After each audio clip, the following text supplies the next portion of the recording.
penggenapan tentang nubuatan ya kedatangan Mesias yang kedua kali. Nah, oleh karena itu Bapak Ibu, kita harus selalu melihat kepada Israel yang adalah jarum jamnya Bapa Yahweh. Saya pernah membahas tentang pohon ara itu ya. Nah, jadi Bapak Ibu, apa yang terjadi di Israel dan Iran, di mana terjadi peperangan di sana, saudara boleh lihat semua di media sosial, di TV, bagaimana berita-berita saudara peperangan dan saling serang menyerang. Nah, ternyata Bapak Ibu, ada sesuatu yang Bapa Yahweh ingin saudara memahami dan mengerti tentang peperangan ini. Karena di balik semua yang terjadi, peristiwa-peristiwa tentang pohon ara ini, ada peristiwa yang sangat penting terselip di dalamnya yang kita harus paham benar-benar bahwa ini waktunya sudah amat sangat singkat Bapak Ibu. Ya. Jadi saudara, kalau saudara mendengarkan pemberitaan Dafar Elohim pada malam hari ini, ketahuilah bahwa apa yang Bapa Yahweh singkapkan kepada kita malam hari ini, itu adalah satu rahasia besar di mana kedatangan Mesias yang sebentar lagi itu akan segera digenapi. Yang berbahagia ialah mereka yang mendengarkan firman Allah dan yang memeliharanya. Peran Iran atau negara Iran ya di dalam pembangunan Bait Suci yang ketiga. Nah, mungkin Bapak Ibu bertanya, loh, apa hubungannya Iran dengan pembangunan Bait Suci yang ketiga? Nah, saya pernah sampaikan Bapak Ibu bahwa anti Hamasia itu akan muncul lewat perjanjian damai palsu. Dan Bait Suci yang ketiga itu diprakarsai oleh anti Hamasia sehingga bisa dibangun di Yerusalem. Ya. Oke, kita akan melihat terlebih dahulu landasan ayatnya sebelum saya akan mengajak Bapak Ibu untuk melihat sejarah bagaimana kaitannya negara Iran yang dahulu ini bernama Persia, ya. Apa kaitannya di masa lalu dengan apa yang sedang terjadi hari-hari terakhir ini? Oke, mari membuka saudara bersama-sama. Kita akan tampilkan di dalam kitab Pengkhotbah. Pengkhotbah 1 ayatnya yang ke-9. Nanti anak saya akan membantu saya di dalam membacakan ayat-ayat ini, ya. Pengkhotbah 1 ayatnya yang ke-9.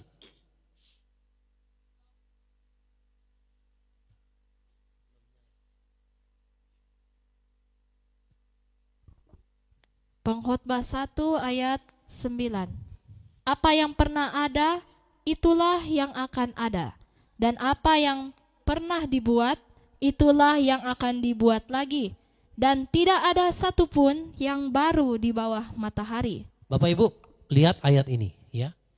Apa yang pernah ada, itulah yang akan ada.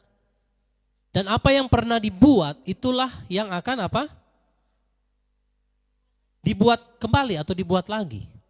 Jadi Bapak Ibu, segala sesuatu yang ada di bawah matahari ini, tidak ada sesuatu yang baru. Semua adalah pengulangan Bapak Ibu. Jadi apa yang terjadi di masa yang lalu itu akan diulang kembali di akhir zaman. Saya kasih contoh Bapak Ibu yang pernah membaca ayat tentang kedatangan anak manusia. Diumpamakan seperti di zaman apa? Nuh dan juga di zaman Lot. Jadi apa yang terjadi di zaman Nuh, Bapak Ibu sudah mengerti. Bagaimana saya menyampaikan juga di kota-kota pilar, bagaimana apa yang terjadi zaman dahulu, bagaimana anak-anak Elohim. Anak-anak Elohim itu adalah yang juga adalah para malaikat jatuh itu. Bagaimana mereka menghampiri manusia dan terciptalah keturunan Nefilim. Raksasa pada zaman itu. Maka hal itu juga digenapi di masa sekarang. Nah, jadi Bapak Ibu, Pengkhotbah 1 ayat 9, segala sesuatu yang ada di bawah matahari ini sifatnya pengulangan. Ya, saudara harus paham dulu Dafar Elohim ini, bahwa tidak ada yang baru di bawah matahari ini, saudara. Semuanya adalah satu peristiwa yang pernah ada dan selalu akan berulang kembali sampai pada kedatangan Mesias, yaitu Yeshua HaMashiach. Oke? Nah, jadi inilah dasarnya supaya saudara memahami bahwa apa yang terjadi di Israel dan Iran hari ini itu sebenarnya pengulangan dari peristiwa di masa yang lalu. Oke, saya akan mengajak saudara untuk melihat sejarah lebih dahulu. 2 Tawarikh 36 ayat 11 sampai ayat yang ke-12. Kita akan melihat daripada seorang raja Yehuda, yaitu Zedekia. Ini raja terakhir sebelum pembuangan ke Babylon. Nah, kita lihat 2 Tawarikh 36 ayat 11 sampai ayatnya yang ke-12. Silakan. Zedekia berumur 21 tahun ketika dia mulai menjadi raja, dan dia memerintah selama 11 tahun di Yerusalem. Ia melakukan apa yang jahat di mata Yahweh Elohimnya, dan tidak merendahkan dirinya sendiri di hadapan Nabi Yeremia yang datang membawa pesan Yahweh. Saudara lihat, Raja Zedekia ini ketika dia menjadi raja, Bapak Ibu, di Yerusalem, ya, dia melakukan apa yang jahat di matanya Yahweh Elohimnya, ya. Bahkan Bapak Ibu, dia juga di situ tidak merendahkan dirinya di hadapan Nabi Yeremia yang datang membawa pesan Bapa Yahweh. Saudara lihat akhir daripada hidup Zedekia itu sungguh tragis, dibawa ke pembuangan di Babylon. Bapak Ibu, saya akan perlahan untuk menyampaikan tentang sejarah ini dan erat kaitannya dengan apa yang terjadi sekarang. Tetapi saya akan selipkan di situ ada juga makna-makna secara rohani di dalam kehidupan kita secara pribadi. Seorang raja, tetapi Bapak Ibu, dia melakukan apa yang jahat di mata Elohim. Dia juga adalah seorang yang tidak merendahkan dirinya. Bahkan juga hamba Elohim, Yeremia sebagai nabi yang membawa pesan Bapa Yahweh, juga diabaikan, direndahkan oleh dia. Berapa banyak kita, saudara, dalam kehidupan kita ketika hidup kita, derajat kita sudah diangkat. Sudah tidak lagi mengindahkan Elohim. Sudah melupakan dia. Bahkan juga mungkin sudah melupakan ibadah-ibadah. Nah, Bapak Ibu lihat Zedekia, seorang raja yang dipercayakan saat itu memerintah di Yerusalem. Tetapi dia melakukan apa yang jahat di mata Bapa Yahweh. Tidak merendahkan dirinya dan dia mengabaikan pesan-pesan. Saya mau bilang Bapak Ibu, kalau kita mendengarkan pesan Bapa Yahweh, ataupun itu teguran, didikan, hajaran Bapa Yahweh, kita harus belajar untuk merendahkan diri, saudara. Karena beberapa orang, saudara, terkadang menebalkan kupingnya, saudara, terhadap setiap teguran didikan dari Bapa Yahweh. Nanti kalau Bapa Yahweh sudah berperkara, saudara, dengan orang tersebut, maka barulah dia mau sadar. Nah, Zedekia, saudara, tidak mengabaikan. Zedekia mengabaikan pesan daripada Nabi Yeremia. Sehingga, saudara, akhirnya di zaman Zedekia itulah, maka saudara boleh baca kisahnya. Bait suci dibakar habis, saudara. Lalu tembok Yerusalem diruntuhkan saat itu oleh kerajaan Babylon. Ya, saudara lihat. Jadi betapa kita, saudara, sebagai orang-orang yang percaya kepada Bapa Yahweh, kita harus belajar rendah hati. Ketika didikan hajaran Bapa Yahweh, ketika pesan Bapa Yahweh turun atas hidup kita, kita harus belajar menghormati Bapa Yahweh, menghargai hamba Elohim yang menyampaikan pesan itu. Kalau tidak, saudara, jangan salahkan Bapa Yahweh kalau engkau tertawan di Babylon. Babylon itu berbicara ya banyak hal. Kalau secara makna rohaninya saya bisa katakan Babylon itu kesukaran, penderitaan, mungkin sakit juga diizinkan ada di sana.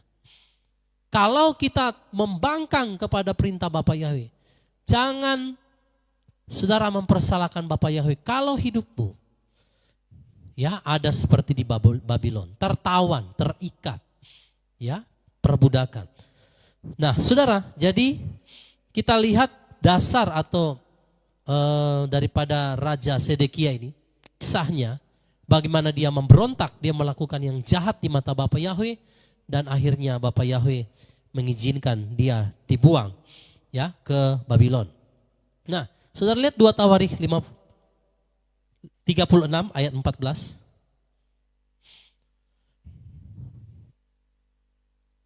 2 Tawarikh 36 ayatnya yang ke-13 dulu, sorry.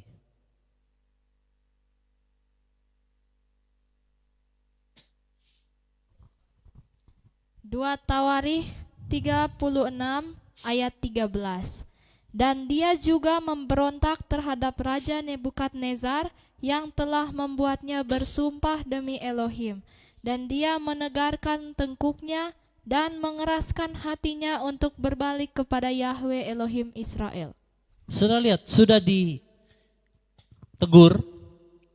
sudah dipakai Nebukadnezar, saudara. Ya, untuk membawa dia, menawan dia. Ya, dia berontak kepada Raja Nebukadnezar, mau lawan. Padahal Nebukadnezar itu juga diberikan otoritas oleh Bapa Yahweh saat itu. Karena ketidaksetiaan daripada Sedekia. Karena apa yang dilakukan oleh bangsa Israel, terutama saat itu adalah kerajaan Yehuda. Mereka mengeraskan hati, terutama Raja Sedekia ini. Dan dia tidak berbalik kepada Yahweh Elohim Israel. Bayangkan saudara, orang yang sudah mengalami Babylon, sudah dijajah, sudah dikepung, sudah macam-macam saudara. Tapi hatinya itu masih keras. Tidak mau berbalik kepada Bapa Yahweh. Sudah ditegur habis-habisan. Sudah disampaikan pesan Bapa Yahweh. Masih aja keras hati. Ini orang saudara, hatinya terbuat dari batu. Ya.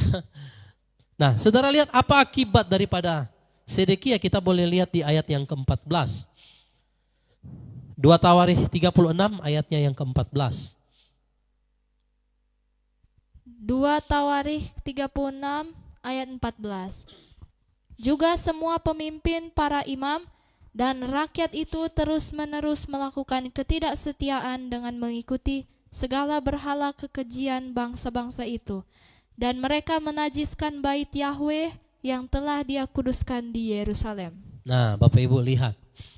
Oleh karena dosa daripada Sedekia, akibatnya para pemimpin, para imam, juga akhirnya apa saudara? Dan rakyat melakukan ketidaksetiaan. Mereka mengikuti berhala, kekejian. Wow saudara. Ini akibat daripada rajanya saudara. Dan akhirnya semua pemimpin-pemimpinnya termasuk para imam. Dan juga rakyat saat itu. Mereka melakukan kekejian. Mereka menajiskan bait Yahweh yang telah Dia kuduskan di Yerusalem. Bayangkan Bapak Ibu. Bait Yahweh yang begitu suci, kudus, dinajiskan oleh Sedekia dan bangsa Israel. Terutama yang adalah kerajaan Yehuda saat itu. Para imam juga melakukan hal yang sama. Jadi Bapak Ibu, wajar kalau Bapa Yahweh itu membuang mereka ke Babylon. Wajar kalau bait suci akhirnya dirobohkan. Karena itu bait suci tempat di mana Bapa Yahweh hadir. Kehadirannya itu saudara ada di sana. Tetapi saudara, kerajaan Yehuda yang dipimpin oleh Sedekia ini melakukan sesuatu dosa yang sangat mengerikan. Dia bukan saja menentang Bapa Yahweh, tetapi dia menajiskan bait suci saudara. Yang dimana di situ ada kehadiran daripada Elohim sendiri. Jadi jangan heran kalau kenapa bait suci akhirnya dirobohkan. Ya, bait suci itu tempat kudus. Kalau sudah dinajiskan apa gunanya lagi, saudara? Elohim pasti akan meninggalkan tempat itu. Ketika tempat itu dinajiskan. Nah, jadi Bapak Ibu, dosa raja bahkan turun kepada pemimpin dan para imam serta rakyat. Ya, sehingga Bapak Ibu, ketika mereka menajiskan bait Yahweh, di Yerusalem saat itu. Akibatnya saudara, Bapak Yahweh izinkan bait itu dirobohkan, dibakar saudara. Bahkan tembok Yerusalem dirobohkan. Ya. Makanya kalau Bapak Ibu baca kisah sesudah pembuangan, ya, di mana diprakarsai oleh, di situ ada Nehemia, Ezra, ada imam. Siapa itu? Saya lupa namanya saudara. Jadi ada Ezra, ada Nehemia. Jadi mereka itu pulang ke Yerusalem, mereka membangun bait suci. Mereka membangun tembok itu kembali dengan penuh air mata. Makanya kan kitab Ratapan itu ditulis, mereka menangisi bagaimana perbuatan mereka yang sangat menjijikan di hadapan Elohim di masa yang lalu. Nah inilah masanya, yaitu di zaman Sedekia, di mana bait suci Elohim itu dinajiskan Bapak Ibu. Bapak Ibu lihat ya, ketika bait suci itu dinajiskan, Bapak Yahweh langsung bertindak. Bait suci yang ada di Yerusalem yang tadinya begitu suci, kudus, di mana Elohim hadir, langsung porak-poranda, langsung dihancurkan oleh kerajaan daripada Babylon. Jadi, saya juga mau berkata kepada Bapak Ibu Saudara malam hari ini. Sudah dengar baik-baik. Di dalam 1 Korintus 3 ayat 16 sampai 17. Mari sama-sama lihat ayat ini. Ya. Kalau tadi bait suci yang ada di Yerusalem dinajiskan oleh Sedekia dan orang-orang Yehuda saat itu, maka langsung dirobohkan, dihancurkan. Nah, sekarang kita lihat 1 Korintus 3 ayat 16 sampai 17. 1 Korintus 3 ayat 16 sampai 17. Tidak tahukah kamu bahwa kamu adalah tempat suci Elohim dan roh Elohim berdiam di dalam kamu? Jika seseorang menghancurkan tempat suci Elohim, Elohim akan menghancurkan dia. Sebab tempat suci Elohim itu kudus, kamulah itu. Nah, Bapak Ibu lihat, kalau di masa perjanjian baru sekarang, di zaman kasih karunia ini, enggak ada bait suci di Yerusalem. Nanti saya akan bahas itu di bagian akhir. Tetapi bait suci, tempat Elohim berdiam, rohnya berdiam, itu ada di dalam saudara dan saya. Nah, jika seseorang menghancurkan tempat suci Elohim, maka Elohim akan menghancurkan dia. Sama kan kejadiannya dengan di zaman Sedekia. Ketika Sedekia tidak menghormati kekudusan daripada bait sucinya, maka saat itu langsung Bapak Yahweh berperkara dan bait suci langsung dirobohkan. Tubuh kita ini adalah bait suci.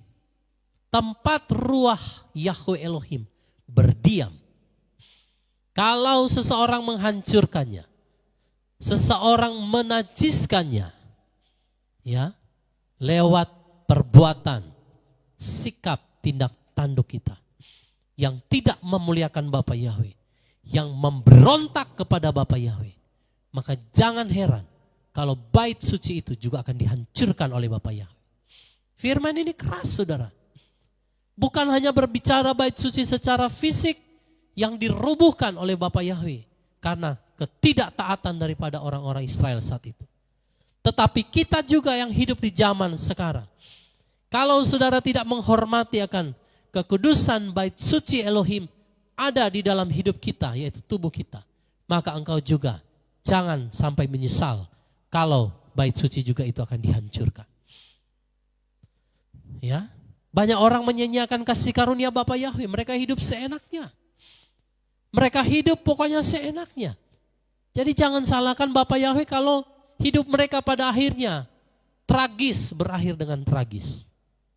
Sama seperti yang dialami oleh Sedekia dan bangsa Israel, kerajaan Yehuda saat itu, yang mengalami nasib tragis dibuang ke Babylon. Saudara boleh baca kisah hidup daripada Sedekia. Dia mati di Babylon, dia disiksa saudara. Oleh karena apa? Kejahatannya, pemberontakannya, kesombongannya saudara. Makanya Bapak Ibu kita nggak boleh mengeraskan hati ketika ditegur, ketika didikan oleh Bapa Yahweh. Tidak boleh mengeraskan hati. Jangan sampai kita mengotori, menajiskan bait suci Elohim yang adalah tubuh kita ini. Makanya saya pernah sampaikan kepada saudara di kota-kota pilar. Kalau seseorang menerima tanda binatang itu, maka bait sucinya Elohim di dalam dirinya dinajiskan dengan DNA Lucifer.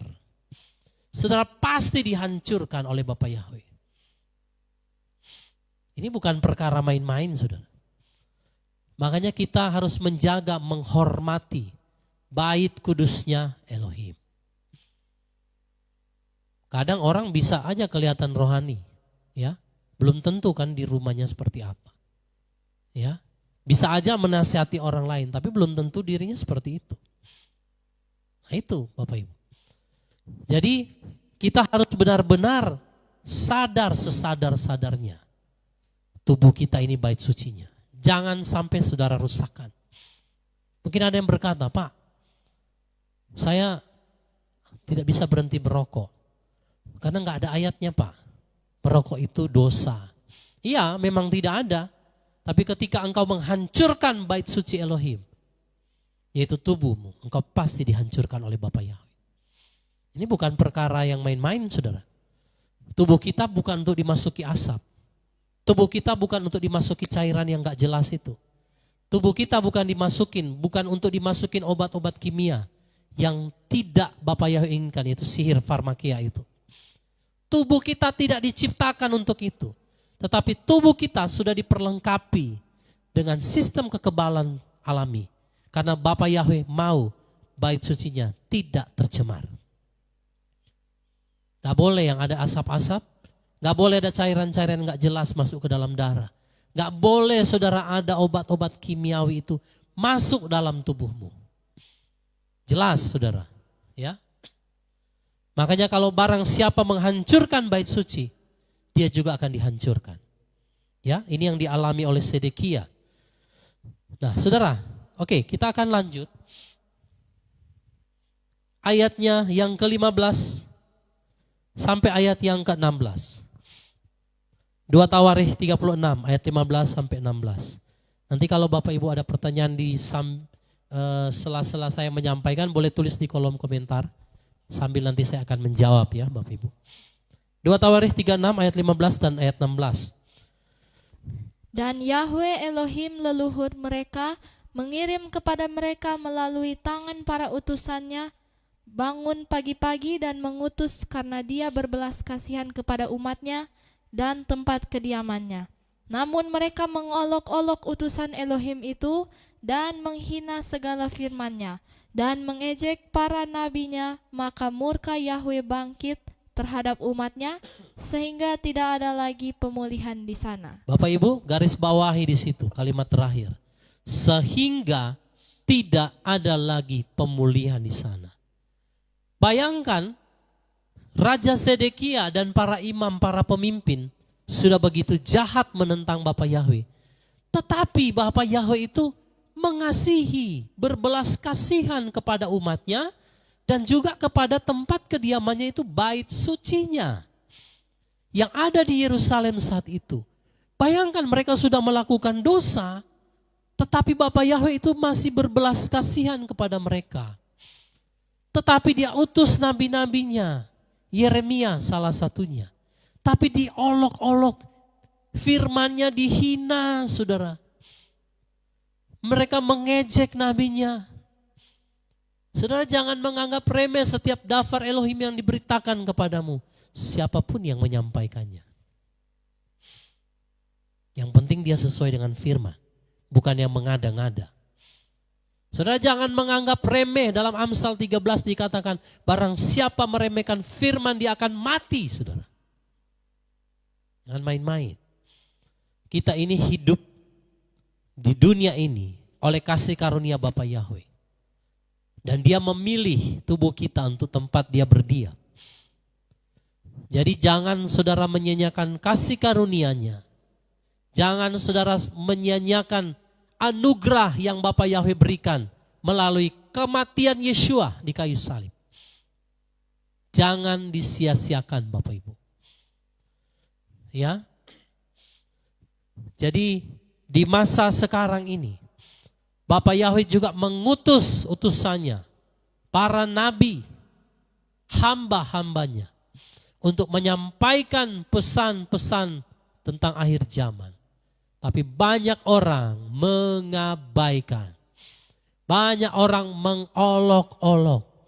Bahkan tidak sedikit yang menghina firman. Saya akan menanggung akibatnya. Kalau orang-orang yang demikian.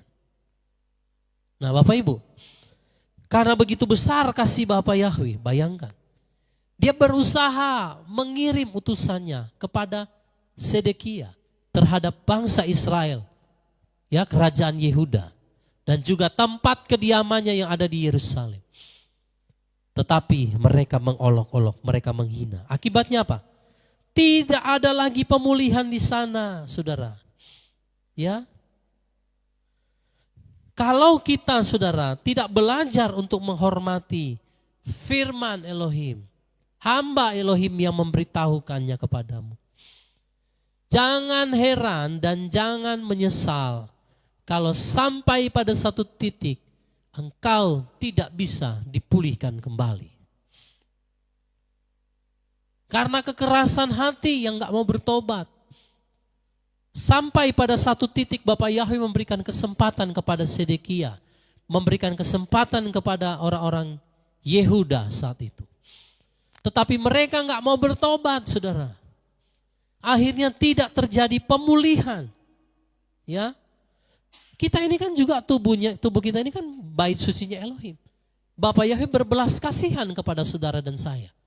Tetapi kalau kita mengeraskan hati juga, maka jangan salahkan Bapa Yahweh jika tidak ada lagi pemulihan. Artinya pintu anugerah tertutup. Selesai, saudara. Langsung selesai. Makanya kita nggak boleh main-main, Bapak Ibu, dengan bait suci Elohim, yaitu tubuh kita. Segala sesuatu yang saudara mau terima, saudara harus pertimbangkan itu sungguh-sungguh sesuai dengan firman. Apakah itu benar dengan firman atau tidak? Kalau itu tidak sesuai dengan daftar Elohim, jangan sekali-kali kita mencobai dia. Hari-hari ini, saudara, saya banyak sekali dihubungi oleh orang yang sebenarnya sudah memahami firman, tetapi mereka penasaran dan ingin mencoba sesuatu yang di luar firman. Akhirnya apa? Terjebak, saudara. Bapak Ibu, kita nggak boleh main-main. Apa yang disampaikan oleh daftar Elohim yang saudara dengar, dan kita tahu itu, saudara. Kita tahu bahwa tubuh kita adalah bait suci. Jangan saudara main-main dengan bait suci ini. Kalau Bapa Yahweh saja tidak mengindahkan bait suci di zaman Sedekia, maka dia juga tidak akan mengindahkan bait suci yang adalah saudara dan saya. Kalau kita mengeraskan hati dan tidak mau bertobat. Ya. Akibatnya tidak mengalami pemulihan. Nah saudara ya. Nah saudara lihat. Mari kita akan melihat 2 Tawarikh 36 ayat 17 sampai 18. Ini baru permulaan saudara ya, belum menyangkut soal Iran. Ya. Gak apa-apa sebagai dasar supaya saudara paham sejarahnya juga. Saudara paham bahwa semua ini berulang, kejadian yang berulang. Ya, tidak ada yang baru di bawah matahari ini, semua adalah pengulangan kata Pengkhotbah 1 ayat 9 tadi. Mari lihat ayat 17 dan ayat 18. 2 Tawarikh 36 ayat 17 sampai 18. Dan dia membangkitkan raja orang Kasdim melawan mereka. Dan dia membunuh orang-orang pilihan mereka dengan pedang dalam rumah kudus mereka. Dan tidak berbelas kasihan terhadap teruna dan dara. Orang tua dan orang yang sangat tua, dia menyerahkan semuanya ke dalam tangan mereka. Seluruh perkakas bait Elohim, yang besar dan yang kecil, serta harta benda dari bait Yahweh, harta benda raja dan harta benda para panglimanya, dia membawa semuanya ke Babylon. Ya, sebelum saya akan lanjut, saya jawab dulu yang di YouTube ya. Ada yang pakai nama obedience, obey ya, bapak atau ibu ini. Masalah tato di tubuh manusia, apakah merusak bait Elohim? Tentu itu merusak, Pak. Makanya kalau orang yang menyadari, sebaiknya segera bertobat. Ya. Dan kan sekarang teknologi sudah canggih, bisa dihapus. Ya. Jadi di bait suci kita ini sebenarnya ada ayatnya ya. Saya lupa di Torah itu. Tidak boleh menoreh-noreh di tubuh kita ini. Nggak boleh menulis sesuatu. Ya ada menggaris-garis itu nggak boleh. Ya. Tubuh kita ini nggak boleh ada yang ditoreh-toreh gitu rusak. Jadi saya boleh katakan tato itu juga merusak Bapak Ibu. Tapi Bapak Ibu yang sudah terlanjur melakukannya, saudara harus bertobat dan saudara harus ya pemulihan. Ya, sekarang teknologi sudah canggih, bisa dihapus. Ya. Jadi Bapak Ibu jangan pernah merusak bait suci Elohim, ya. Ya, bukan berarti orang sudah bertato, sudah tidak terselamatkan, tidak, saudara ya. Yang penting saudara harus bertobat, sungguh-sungguh, ya. Tidak ada seorang pun yang bisa merubah masa lalu, ya kan, saudara. Ya, mungkin masa lalu kita kelam di masa lalu, it's okay, tidak masalah, Bapak Ibu. Tetapi yang Bapak Yahweh mau adalah kita bertobat sungguh-sungguh. Ya, nggak apa-apa kalau sudah terlanjur penuh seluruh tubuh, gimana? Mau diapain lagi? Yang penting saudara sadar bahwa itu sesuatu yang salah. Ya, karena memang daging dan darah tidak akan dapat bagian dalam kerajaan Samaim. Saudara nggak akan bawa tato kita ke Samaim, ya. Tapi paling tidak kita sadar dan kita sungguh-sungguh mau bertobat, itu kuncinya. Masalahnya Raja Sedekia itu nggak mau bertobat. Nah, akhirnya Bapak Ibu di ayat 17 dan 18, bangkitlah Raja Kasdim melawan mereka dan dia membunuh orang-orang pilihan dengan pedang. Bayangkan saudara. Dibunuh dan tidak berbelas kasihan, sadis, seolah kok Bapak Yahweh kayak sadis ya. Ya karena sudah diperingati nggak mau dengar. Teruna darah orang tua, orang yang sangat tua. Nggak ada saudara belas kasihan daripada orang-orang Kasdim ini, sangat bengis, sangat sadis saudara. Dan akhirnya bukan saja terjadi pembantaian saat itu. Seluruh perkakas bait Elohim, yang besar, yang kecil, semua harta, benda, ya, para panglima, semuanya dibawa ke Babylon, saudara. Ngeri, ya, saudara ya. Ngeri sekali. Orang Kasdim ini nggak pandang mau anak kecil, mau bayi, mau orang tua, nenek-nenek, kakek-kakek, dibantai, saudara. Bayangkan. Lalu orang-orang pilihan juga dibunuh. Dan Raja Sedekia bersama pemimpin-pemimpin Israel, pemimpin kerajaan Yehuda, saat itu dibawa ke Babylon untuk ditawan. Itu akibat daripada dosa mereka yang tidak mau bertobat. Sudah disuruh utusan-utusannya, tetapi Raja Sedekia tetap mengeraskan hatinya. Ini masih di zaman Babylon. Nanti setelah Babylon itu akan muncul kerajaan Persia, yang nanti saya akan bahas tentang hubungannya dengan Iran yang di masa sekarang, ya. Nah, akhirnya saudara, terjadi di situ bahwa bangsa Israel, yaitu kerajaan Yehuda, sangat menderita dalam pembuangan di Babylon. Itu akibat daripada rajanya, akibat daripada pemimpin, para imamnya yang tidak mau bertobat. Makanya orang kalau nggak bertobat, Bapak Ibu, kalau dia tidak bertobat, sudah diperingati terus nggak mau bertobat, sudah jangan salahkan Bapak Yahweh ketika hidupmu akan berakhir dengan tragis. Karena itu firman. Orang kalau dikasih kesempatan bertobat, tetapi dia mengeraskan hati, dia nggak mau berubah, jangan salahkan Bapak Yahweh kalau hidupmu akan berakhir juga tragis seperti Sedekia. Firman ini masih berlaku sampai hari ini. Maka dalam Amsal 13 dikatakan barang siapa meremehkan firman, dia akan mati, saudara. Ya, jangan main-main dengan Bapak Yahweh. Jangan mempermainkan dia. Memang Bapak Yahweh itu pengasih. Dia penuh dengan kasih, tetapi firman-Nya bilang, dia tidak membiarkan dirinya dipermainkan. Apa yang ditabur oleh orang, itu yang akan dituai. Jadi saudara jangan bermain-main dengan kasih karunia Bapa Yahweh. Saudara boleh berdosa, saudara bertobat sungguh-sungguh, tapi jangan mempermainkan kasih karunia-Nya. Ya, saudara.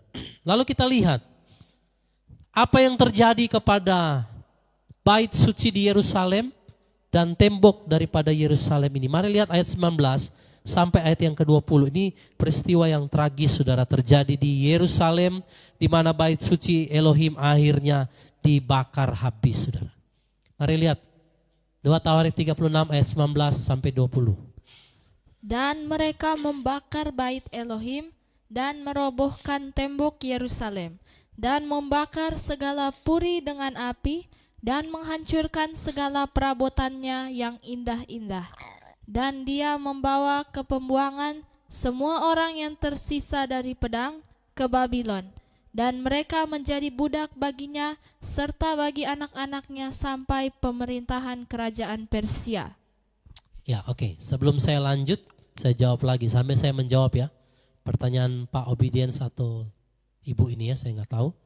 Ada yang bertanya, kalau operasi kecantikan, suntik kecantikan, apa gitu juga merusak bait Elohim? Saya katakan ya. Kita itu diciptakan serupa, segambar dengan Bapa Yahweh. Saudara kalau merubah apa yang Bapa Yahweh telah ciptakan, saudara sama saja menghina ciptaannya. Apakah kau saudara kurang bersyukur daripada apa yang sudah Bapa Yahweh berikan dalam hidupmu? Jadi kalau seseorang oplas itu ya, operasi plastik dan lain sebagainya, saudara sedang merusak bait suci Elohim. Sebaiknya saudara bertobat. Ya, ada kan orang-orang lagi tren sekarang kalau punya banyak uang mereka lari ke Korea untuk oplas di sana. Ya, ada artis yang terbaru itu saudara. Dan saudara cari sendiri, saya nggak mau sebut. Ya, pergi hidung pesek, pulang hidungnya sudah lebih mancung dari orang bule. Ya, jadi cantik memang, tetapi aduh saudara itu kan menghina Elohim yang menciptakan dia. Ya, oke. Jadi begitu ya Bapak atau Ibu ini yang bertanya. Sudah lihat ayat 19 sampai 20 bisa ditampilkan lagi. Apa yang terjadi kepada bait suci di Yerusalem? Mereka membakar bait Elohim, luar biasa saudara. Dan merobohkan tembok Yerusalem. Apa itu tembok Yerusalem? Bapak Ibu yang pernah ke Israel, saudara akan melihat kota, sisa-sisa dari kota tua yang ada di Yerusalem itu. Ada tembok ratapan di mana orang Yahudi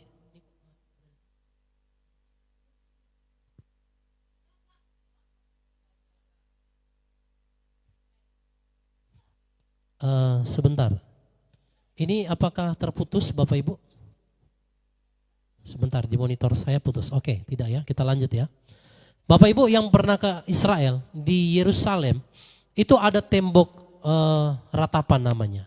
Di mana orang-orang Yahudi itu sering berdoa di sana. Ya. Mereka sering berdoa di sana. Apa yang mereka doakan? Yaitu mereka mengharapkan bahwa tembok Yerusalem, tembok ratapan itu dibangun kembali.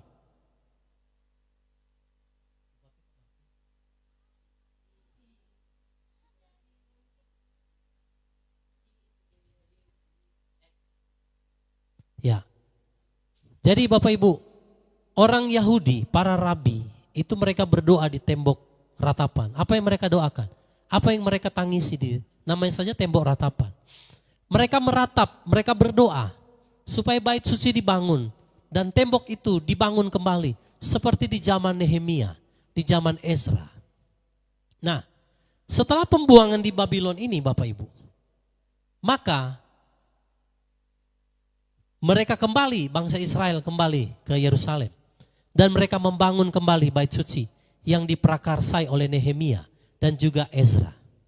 Ya. Jadi Bapak Ibu lihat, setelah pembangunan bait suci, setelah perobohan tadi, ketika bangsa Israel kembali, mereka bangun kembali saudara tembok itu.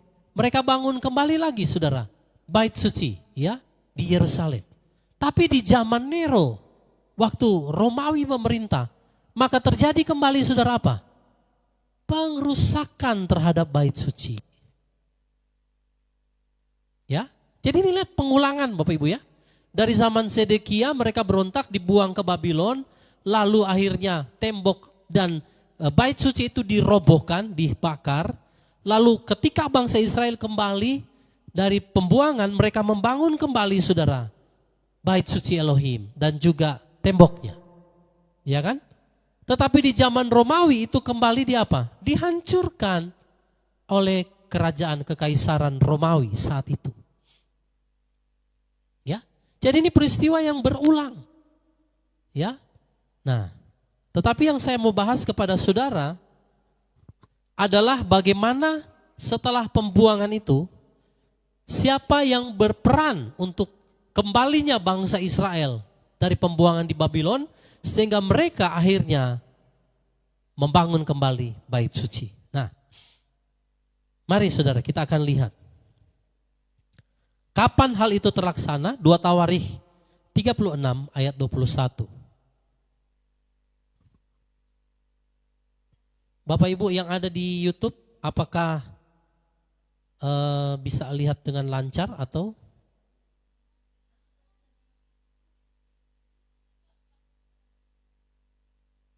Tolong di komen ya Bapak Ibu, kalau gambarnya putus-putus atau patah-patah saudara tulis di kolom komentar supaya saya bisa tahu. Mari kita lihat 2 Tawarikh 36 ayat 21 Bapak Ibu. 2 Tawarikh 36 ayat 21.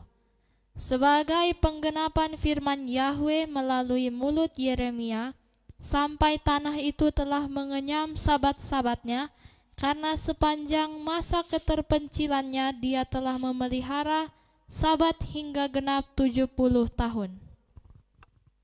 Oke, Bapak Ibu lihat ya, 2 Tawarikh 36 ayat 21. Ada penggenapan firman Bapa Yahweh melalui mulut Yeremia. Sampai kapan saudara? Baru setelah itu bait suci kembali akan dibangun. Sampai dikatakan apa? Tanah itu telah mengenyam sabat-sabatnya karena sepanjang masa keterpencilannya, dan dia telah memelihara sabat hingga genap 70 tahun. Nah, nanti saya akan membahas kepada saudara tentang nubuatan kitab Daniel 70 kali 7 masa. Ya, nanti akan saya sampaikan kepada saudara. Jadi setelah genap 70 tahun ini Bapak Ibu, maka firman yang disampaikan oleh Yeremia itu digenapi. Melalui siapa? Kores. Jadi ada 7 kerajaan yang saya pernah bahas, 7 kepala naga itu ya. Dari yang pertama Mesir, Asyur, Babylon, lalu Media Persia. Inilah saya akan bahas nanti Persia ini. Dan Yunani, lalu setelah itu Romawi. Dan yang terakhir itu adalah kerajaan daripada anti-Hamasya. Nah Bapak Ibu perhatikan tadi ayat 21 bahwa genap sabat 70 tahun. Ya. Genap 70 tahun maka turunlah firman ya ketika kerajaan Babylon mengalami kemunduran dan saat itu Persia mulai naik. Ya. Karena Bapak Yahweh memperlihatkan kepada Daniel bagaimana raja-raja itu diangkat dan diturunkan. Bagaimana pergantian dari satu kerajaan kepada kerajaan yang baru, itu Bapak Yahweh perlihatkan kepada Nabi Daniel. Dan dia melihat semua itu peristiwa-peristiwa yang ada. Nah jadi ketika Babylon ini sudah mulai melemah, maka nubuat daripada Yeremia tentang 70 tahun itu digenapi saudara. Maka dengan munculnya Raja Kores dari Persia, maka Bapak Ibu lihat penggenapan ini. Bahwa pembuangan bangsa Israel itu akhirnya selesai dan mereka kembali kepada tempat di mana mereka berada, yaitu di Yerusalem. Nah, saudara lihat 2 Tawarikh 36 ayat yang ke-22. Ini sudah berganti. Sudah bukan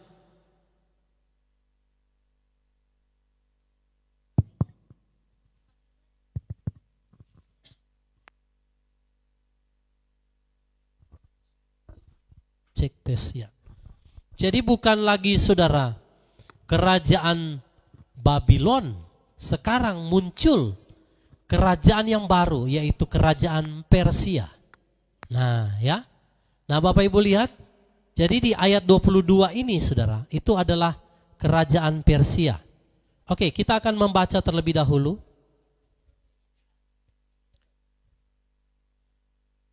Ini sebentar ya saudara ya. Ini mic-nya habis,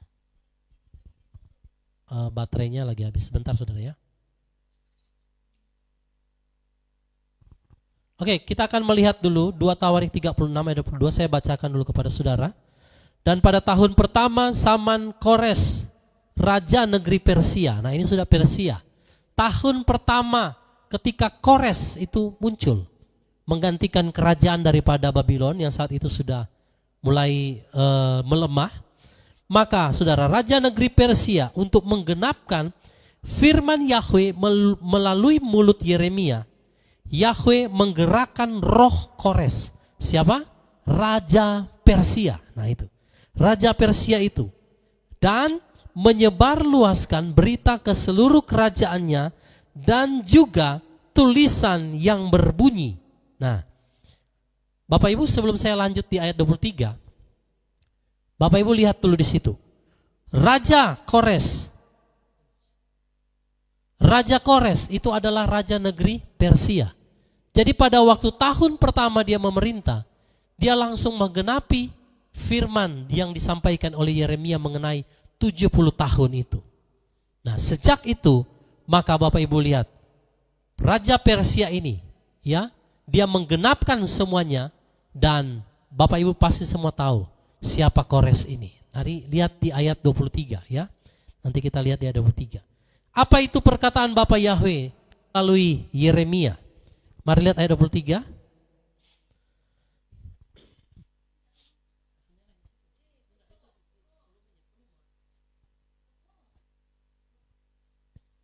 Saya bacakan bagi saudara. 2 Tawarikh 36 ayat 23. Demikianlah perkataan Kores raja Persia itu. Yahweh Elohim semesta langit telah mengaruniakan kepadaku semua kerajaan di bumi ini, dan dia telah menunjuk aku untuk membangun rumah baginya di Yerusalem yang ada di Yehuda. Siapakah di antara kamu semua adalah umatnya? Biarlah dia pulang. Nah, jadi Bapak Ibu, ketika Kores ini memerintah, di tahun pertama langsung dia maklumkan satu perintah di situ untuk semua orang Israel, saudara, mereka pulang ke Yerusalem dan membangun rumah bagi Yahweh. Ingat bahwa ini adalah selalu yang namanya pengulangan. Betul Bapak Ibu? Saya sampaikan dari pengkhotbah 1 ayat yang ke-9. Ini peristiwa tidak ada yang baru, semuanya ini adalah pengulangan. Jadi, siapakah Persia ini di akhir zaman? Persia itu adalah Iran. Jadi Bapak Ibu lihat, Kores raja Persia itu yang memprakarsai pembangunan bait suci kembali di Yerusalem loh. Lewat nubuatan yang disampaikan, saudara, ya, oleh Nabi Yeremia. Saudara lihat, Kores yang memprakarsai pemulangan bangsa Israel saat itu, dan mereka membangun kembali bait suci di Yerusalem. Kores itu saudara raja Persia yang sekarang notabene-nya adalah negara Iran, Bapak Ibu. Jadi kalau di akhir zaman ini kan setelah masa ini selesai, muncul kerajaan baru yaitu Romawi setelah Yunani, maka kan bait suci kembali dihancurkan. Sampai hari ini kan nggak ada. Betul? Nah, jadi peristiwa yang terjadi di zaman Nehemia, Ezra, saudara, maka itu akan diulang kembali. Lalu seperti di zaman Sedekia, ya, dan akhirnya selesai masa itu, kerajaan Babylon, muncul kerajaan Persia di bawah pemerintahan Kores, maka bait suci kembali dibangun. Jadi Bapak Ibu, lihat dari zaman dahulu, kerajaan Persia itu selalu membuka jalan bagi pembangunan bait suci di Yerusalem. Nah, mungkin saudara bertanya-tanya, saya mau masuk ke intinya. Bapak, mungkin Pak Yehuda, apa maksudnya dengan apa yang terjadi di Iran sekarang? Kan pertanyaannya begitu. Jadi kalau di zaman dahulu Kores Persia itu mengeluarkan satu maklumat untuk bangsa Israel pulang dan membangun bait suci, maka saya percaya di akhir zaman ini Bapak Ibu, dengar baik-baik, Iran yang adalah kerajaan Persia itu akan membuka jalan bagi perdamaian di Timur Tengah dan dibangunnya kembali bait suci. Mungkin saudara butuh bukti ya, kita akan lihat sama-sama. Kan sekarang saudara lihat, selama ini orang Israel itu selalu rindu mendirikan bait suci. Tetapi yang menjadi permasalahannya adalah bangsa Israel tidak bisa membangun bait suci, ya. Karena saudara tidak bisa karena tidak ada izinnya. Kalau dia bangun di tembok ratapan yang mereka berdoa, itu di kompleks Masjid Al-Aqsa, Dome of the Rock, itu adalah bait sucinya di sana. Dan tembok ratapannya ada di situ. Jadi kalau mereka mau bangun kembali tembok itu seperti di zaman Nehemia dan mereka membangun kembali bait suci, artinya harus mengambil tempat kompleks Al-Aqsa itu. Itu bisa terjadi perang dunia ketiga, saudara. Ya, sekarang aja dengan peperangan Iran dan Israel itu sudah bisa memicu konflik yang luar biasa sampai ke bangsa-bangsa. Apalagi bait suci dibangun di kompleks Al-Aqsa.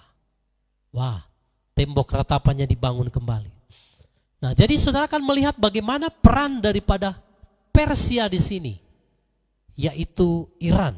Ya, saudara lihat perang Iran saat ini dan Israel akan menentukan pembangunan bait suci yang ketiga. Ya, saudara, kalau Bapak Ibu tahu ada revolusi Iran yang dahulu Iran itu tidak dipimpin oleh rezim dari Islam.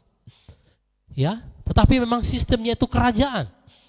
Dan yang terakhir sebelum rezim Islam berkuasa itu dipimpin oleh ayahnya daripada Reza, ya, Pahlawi.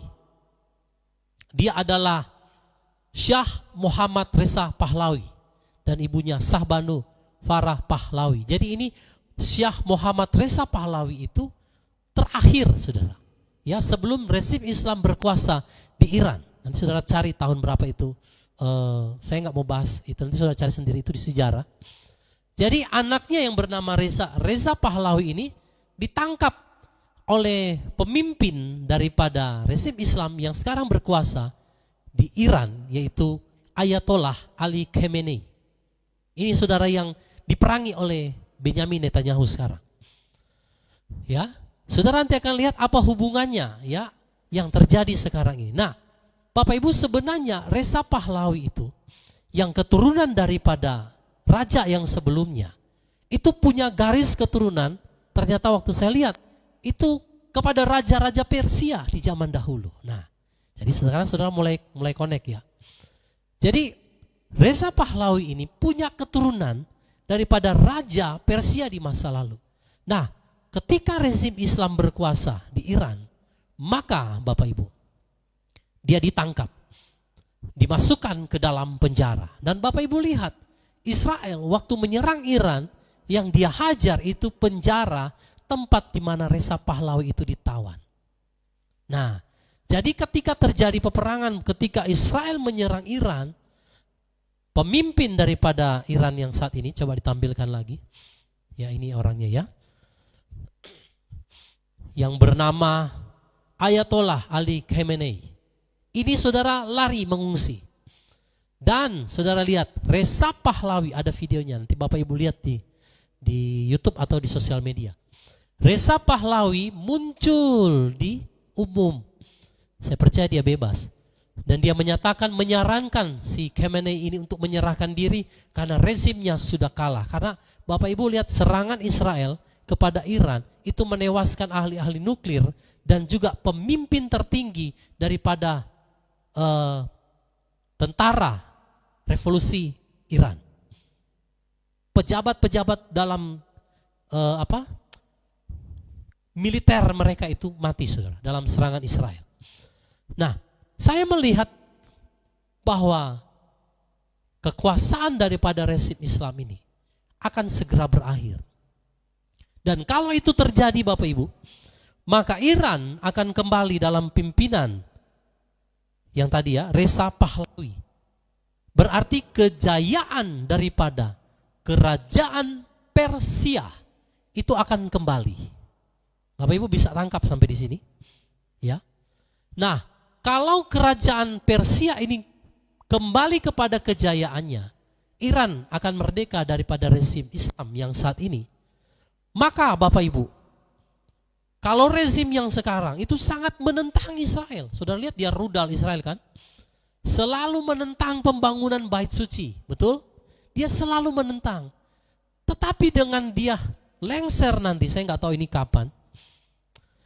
Ketika nanti si Khamenei ini lengser Bapak Ibu, maka akan muncul pemerintahan baru yang dulu pernah ada. Nah ini jadi saya kembali lagi kepada tadi pengkhotbah 1 ayat 9. Ini semua adalah pengulangan Bapak Ibu. Jadi kalau kerajaan Persia akan kembali, saudara, perhatikan baik-baik, kepada masa kejayaannya, dengan rezim Islam ini akan runtuh di bawah pimpinan Khamenei yang sekarang begitu menentang Israel, menentang pembangunan bait suci. Maka Bapak Ibu, saya percaya Kores di akhir zaman itu akan muncul. Dan apa yang akan terjadi Bapak Ibu? Dengar baik-baik. Seperti apa yang terjadi di zaman dahulu.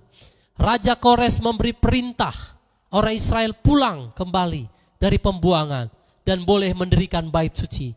Maka saya percaya di akhir zaman kerajaan Persia yang akan diteguhkan kembali melalui Kores di akhir zaman akan mengizinkan pembangunan bait suci kembali di Israel. Saudara lihat, hari ini yang sangat menentang itu yang paling keras itu adalah Iran. Sebenarnya bukan Irannya, tetapi karena Iran dikuasai lewat revolusi Islam, ya, maka Iran ada dalam rezim yang bukan dahulu, yang bukan kerajaan Persia. Maka di akhir zaman, Bapak Yahweh harus menggenapi nubuatan 70 kali 7 masa itu. Ya. Nah, Bapak Ibu dengar baik-baik. Nanti saya akan tampilkan tabelnya supaya saudara lebih memahami. Ya. Jadi dengan runtuhnya rezim ini, maka Iran akan kembali kepada kejayaan dinasti Persia seperti dahulu.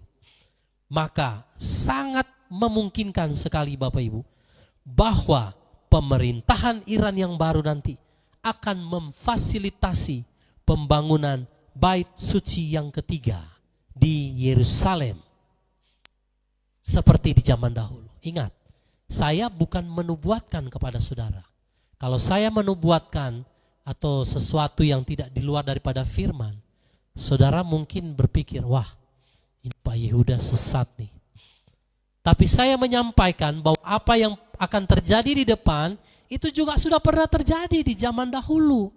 Kalau Raja Kores bisa mengizinkan, dia orang Persia mengizinkan Israel membangun bait suci, maka saya percaya keturunan daripada Kores di masa sekarang yang ada kepada Reza Pahlawi tadi itu, dia akan kembali menegakkan, karena firman nubuatan itu harus digenapi. Nubuatan tentang 70 kali 7 masa atas bangsa Israel itu harus dan segera digenapi. Ya, sudah paham sampai di sini? Ya. Jadi dengan Israel menyerang Iran, bukan Iran sebenarnya yang diserang.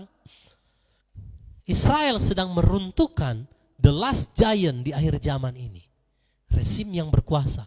Supaya apa? Supaya kejayaan Persia kembali, maka muncul yang memprakarsai yaitu Kores di akhir zaman.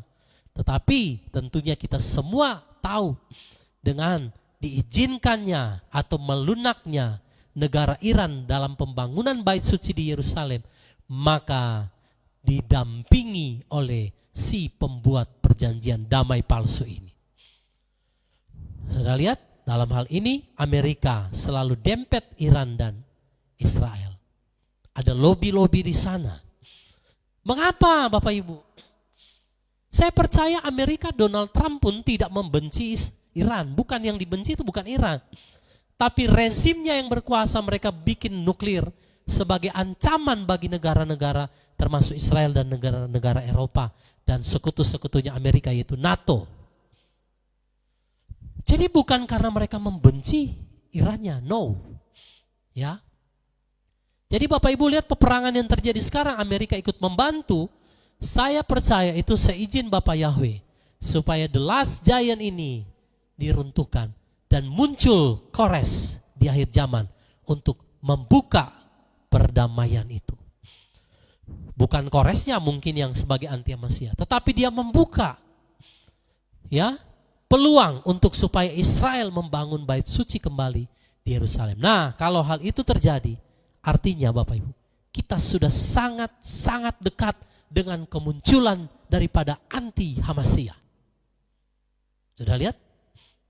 Sampai berapa lama si Khamenei ini bisa bertahan, saudara? Sampai berapa lama resimnya bisa bertahan? Saya percaya sebentar lagi dia akan runtuh. Bukan saya mengada-ngada, tetapi firman harus digenapi. Supaya Kores di akhir zaman ini muncul. Kerajaan Persia. Untuk kembali mengulang peristiwa di masa lalu. Di mana mereka akan memprakarsai pembangunan bait suci di Yerusalem. Sudah lihat? Luar biasa penggenapan firman itu dari masa ke masa. Meski itu pengulangan demi pengulangan Bapak Ibu. Tetapi apa yang Bapak Yahweh firmankan itu tepat dan tidak pernah meleset sedikit pun. Jadi resim ini harus runtuh. Dengan munculnya resim yang baru. Kerajaan Persia yang modern. Di bawah pimpinan nanti. Keturunan daripada Kores. Maka bait suci di Yerusalem pasti segera ya dan amin berdiri. Kalau itu berdiri, maka anti Hamasiyah akan segera menyatakan dirinya. Saudara, kita harus berjaga-jaga, harus selalu waspada. Oke. Nah, jika di zaman Kores genap 70 tahun, tadi firman yang disampaikan nubuatan Yeremia, maka nubuatan kitab Daniel tentang 70 kali 7 masa akan digenapi dan bait suci terakhir akan dibangun. Di mana anti Hamasiyah akan menyatakan dirinya. Mari saya akan membawa saudara melihat Daniel pasal 9 ayat 24 sampai ayat yang ke-25.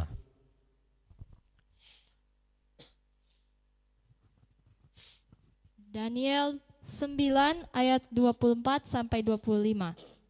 70 pekan telah ditetapkan atas bangsamu dan atas kotamu yang kudus untuk melenyapkan pelanggaran dan untuk mengakhiri dosa, dan untuk menghapuskan kesalahan, dan untuk mendatangkan kebenaran yang kekal, dan untuk memeteraikan penglihatan dan nubuat, dan untuk mengurapi yang maha kudus. Dan ketahuilah serta pahamilah bahwa dari saat perkataan itu keluar untuk memulihkan dan untuk membangun kembali Yerusalem, sampai kepada Mesias penguasa itu, lamanya adalah 7 pekan dan 62 pekan. Jalan itu akan dibangun kembali, juga tembok itu walaupun di masa kesukaran. Oke, Bapak Ibu, saya mau saudara memahami Daniel 9 ini dengan satu skema, boleh ditampilkan?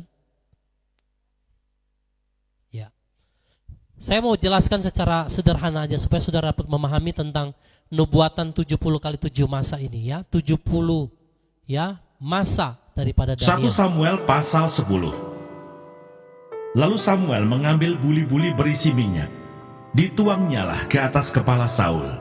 Diciumnyalah dia sambil berkata, "Bukankah Tuhan telah mengurapi engkau menjadi raja atas umatnya Israel? Engkau akan memegang tampuk pemerintahan atas umat Tuhan, dan engkau akan menyelamatkannya dari tangan musuh-musuh di sekitarnya. Inilah tandanya bagimu bahwa Tuhan telah mengurapi engkau menjadi raja atas miliknya sendiri.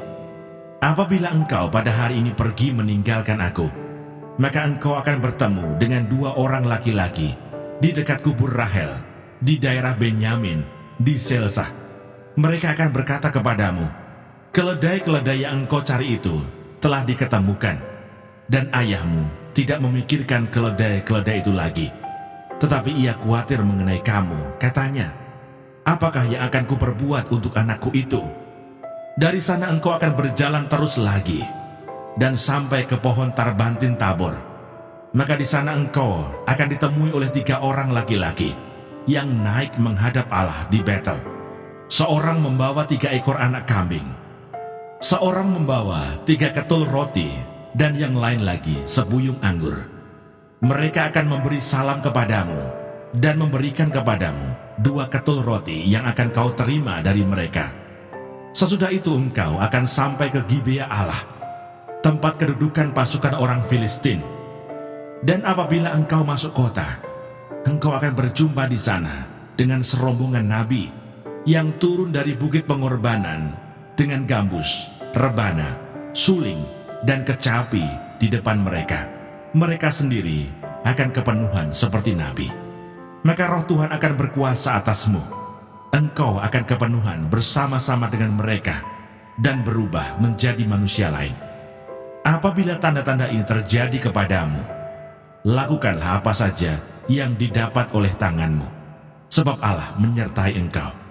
Engkau harus pergi ke Gilgal mendahului aku, dan camkanlah, aku akan datang kepadamu untuk mempersembahkan korban bakaran dan korban keselamatan. Engkau harus menunggu 7 hari lamanya, sampai aku datang kepadamu dan memberitahukan kepadamu apa yang harus kau lakukan. Sedang ia berpaling untuk pergi meninggalkan Samuel, maka Allah mengubah hatinya menjadi lain. Dan segala tanda-tanda yang tersebut itu terjadi pada hari itu juga. Ketika mereka sampai di Gibea dari sana, maka bertemulah ia dengan serombongan nabi. Roh Allah berkuasa atasnya, dan Saul turut kepenuhan seperti nabi di tengah-tengah mereka. Dan semua orang yang mengenalnya dari dahulu melihat dengan heran bahwa ia bernubuat bersama-sama dengan nabi-nabi itu. Lalu berkatalah orang banyak yang satu kepada yang lain, apakah gerangan yang terjadi dengan anak Kis itu? Apa Saul juga termasuk golongan nabi? Lalu seorang dari tempat itu menjawab, siapakah bapa mereka? Itulah sebabnya menjadi peribahasa, apa Saul juga termasuk golongan nabi? Setelah habis ia kepenuhan seperti nabi, pulanglah ia. Dan paman Saul berkata kepadanya dan bujangnya, dari mana kamu? Jawabnya, mencari keledai-keledai itu. Tetapi ketika tidak terlihat, maka kami pergi kepada Samuel. Kemudian paman Saul itu berkata, coba ceritakan kepadaku, apa yang dikatakan Samuel kepada kamu? Kata Saul kepada pamannya itu, terus saja diberitahukannya kepada kami, bahwa keledai-keledai itu telah diketemukan. Tetapi perihal menjadi raja yang telah dikatakan Samuel kepadanya, tidak diceritakan kepadanya. Saul menjadi raja dengan undian. Kemudian Samuel mengerahkan bangsa itu ke hadapan Tuhan di Mizpah. Dan ia berkata kepada orang Israel itu, beginilah firman Tuhan Allah Israel, aku telah menuntun orang Israel keluar dari Mesir, dan telah melepaskan kamu dari tangan orang Mesir, dan dari tangan segala kerajaan yang menindas kamu. Tetapi sekarang kamu menolak Allahmu yang menyelamatkan kamu dari segala malapetaka dan kesusahanmu dengan berkata, tidak, angkatlah seorang raja atas kami. Maka sebab itu, berdirilah kamu di hadapan Tuhan, menurut sukumu dan menurut kaummu. Lalu Samuel menyuruh segala suku Israel tampil ke muka, maka didapati suku Benyamin. Sesudah itu, disuruhnyalah suku Benyamin tampil ke muka, menurut kaum keluarganya. Maka didapati kaum keluarga Matri. Akhirnya disuruhnyalah kaum keluarga Matri tampil ke muka seorang demi seorang. Maka didapati Saul bin Kis. Tetapi ketika ia dicari, ia tidak diketemukan. Sebab itu ditanyakan pula lah kepada Tuhan, apa orang itu juga datang kemari? Tuhan menjawab, sesungguhnya ia bersembunyi di antara barang-barang. Berlarilah orang ke sana dan mengambilnya dari sana. Dan ketika ia berdiri di tengah-tengah orang-orang sebangsanya, ternyata ia dari bahu ke atas lebih tinggi daripada setiap orang sebangsanya. Dan Samuel berkata kepada seluruh bangsa itu, kamu lihatlah orang yang dipilih Tuhan itu, sebab tidak ada seorang pun yang sama seperti dia di antara seluruh bangsa itu. Lalu bersoraklah seluruh bangsa itu demikian, hidup raja. Kemudian Samuel menguraikan kepada bangsa itu tentang hak-hak kerajaan, menuliskannya pada suatu piagam, dan meletakkannya di hadapan Tuhan. Sesudah itu Samuel menyuruh seluruh bangsa itu pulang, masing-masing ke rumahnya. Saul pun pulang ke rumahnya, ke Gibea, dan bersama-sama dengan dia ikut pergi orang-orang gagah perkasa yang hatinya telah digerakkan Allah. Tetapi orang-orang dursila berkata, "Masakan orang ini dapat menyelamatkan kita?" Mereka menghina dia dan tidak membawa persembahan. Yang berbahagia ialah mereka yang mendengarkan firman Allah dan yang memeliharanya.